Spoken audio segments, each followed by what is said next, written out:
So this evening, Ben's dad is going to be coming over, and he's going to be helping us try and figure out something to do with the brick and how we can keep it. And I really hope that we can, because my heart's been set on keeping this brick for so long, and if we have to cover it up, I'll feel like I'll regret it in years to come. So hopefully we can figure out a solution. And then Ben's going to work on hanging some beadboard, and I really need to start working on that fridge. But for now, I'm going to work on peeling the paint, and hopefully I can get it done on at least the front side of the pantry door for now.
Okay, so I'm in the kitchen, and we all evening were discussing this brick. Ben's been working on hanging beadboard, and he got quite a bit done.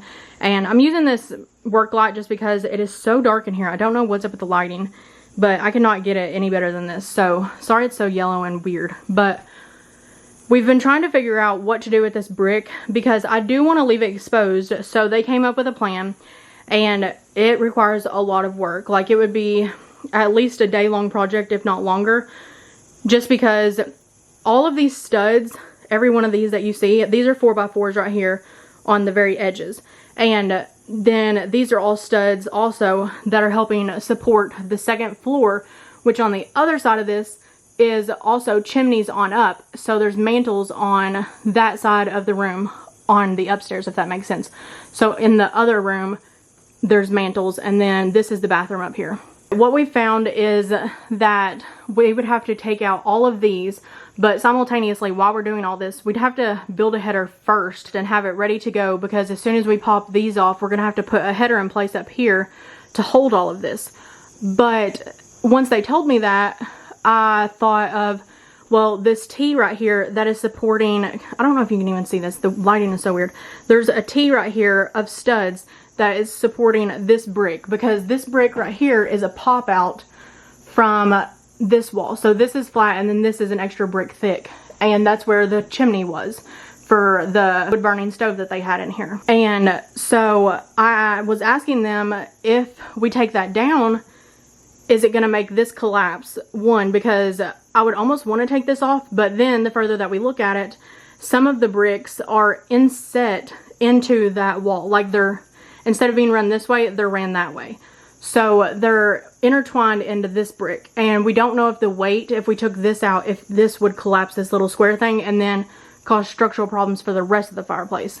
So my dilemma, and what I said to them and what I need help on, is should I either cover the brick up, go through with the header, or should I just leave all the studs exposed and leave the brick exposed also, and maybe possibly intertwine like some shelves in between the studs or something like that. So let me know in the comments, because it's a lot to think about, and we still have a lot to think about also on it, and if it's going to be practical or not, and just like safety concerns and stuff like that. But I just wanted some other opinions on it, because right now I just don't know. Like, it's a lot to take in. Also, if you guys remember, this right here used to be a wall heater that they had put in, and as you can see, they literally just chiseled out this 4x4 stud to make that thing fit in the wall, which is a major issue, because, and I'm glad that we caught it, because these 4x4 posts on the very edge, if you can see, I'll try and zoom in up there. Maybe you can see that, like, it L's right there, and then there's a board right there. Okay, well, that is holding braces to the other side of the mantle. So the mantle that's in that upstairs bedroom, that is holding it. And this one over here, the same way, which is covered, but you can't really tell. But they've cut this out, so that has obviously weakened this, and we don't know how bad, obviously. But we have to put another board next to this and screw in and support this. Either way, that has to be done whether we do the header or not. But that was going to be, we were going to have to put another 4x4 here and screw into it so that it would help brace it, and then put the header on top, just because something has to bear the weight. And that right there is a major issue. That could easily, from the weight of the house and stuff, just like snap and cause the whole entire like mantle and chimney and stuff to just collapse. So, because it's literally supporting the floor for it. So it's got to be fixed, and I'm glad that we found it. So this seal is really nasty, so we've got to replace it anyways. But this metal, and then in between this is just plastic. So I don't know if you can see in there, but you have to pull that loose and then pull it loose from this side so you can get to the screws in there. And it looks like it's busted a little bit, probably just like, I would say just where it's so old. But I've got to get those out so that I can take this plastic piece off from the middle.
It started raining, so I had to move it up on the porch, and I had to move it up here because I don't know if you can tell or not, but that's actually a piece of paper inside there, and I'm trying so hard to not rip it, but it looks like there's writing on it, possibly. I really have no idea what it is, but in case it's like a manual or like instructions, kind of like what comes in the back of your washer, then I want to make sure it doesn't get ruined. So I tried to put it up on the porch.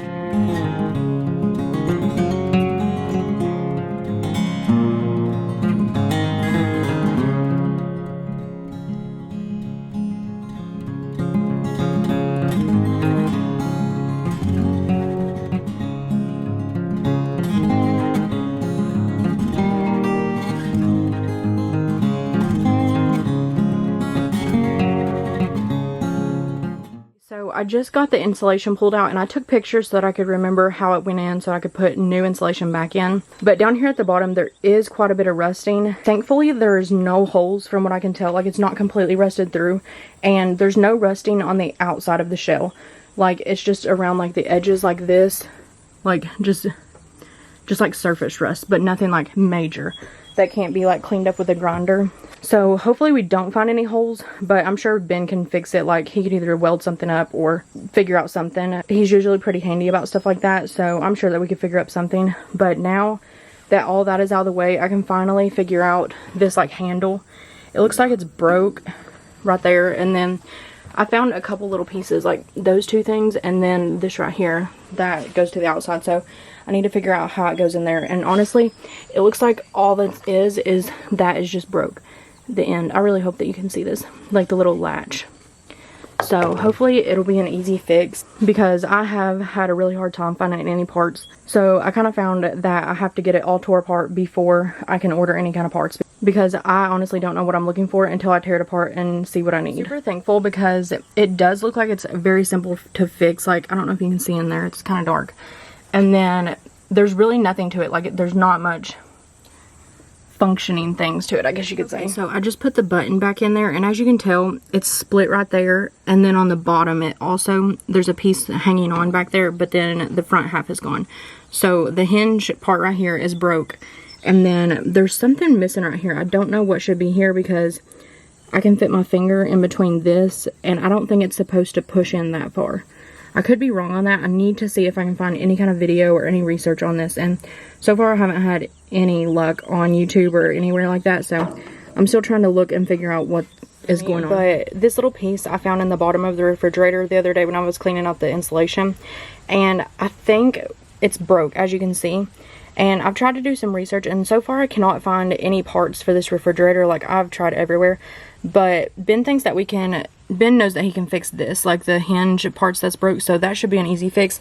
And then this, we figured that it goes in here, and there's a spring inside of there, and it's supposed to go all the way through like that, and it's supposed to push on this so that the handle doesn't have to go all the way in and touch this. You can kind of see like the wear marks of where a button or something used to be. But at least we figured it out, and now we can just try and find a replacement piece or something similar to this.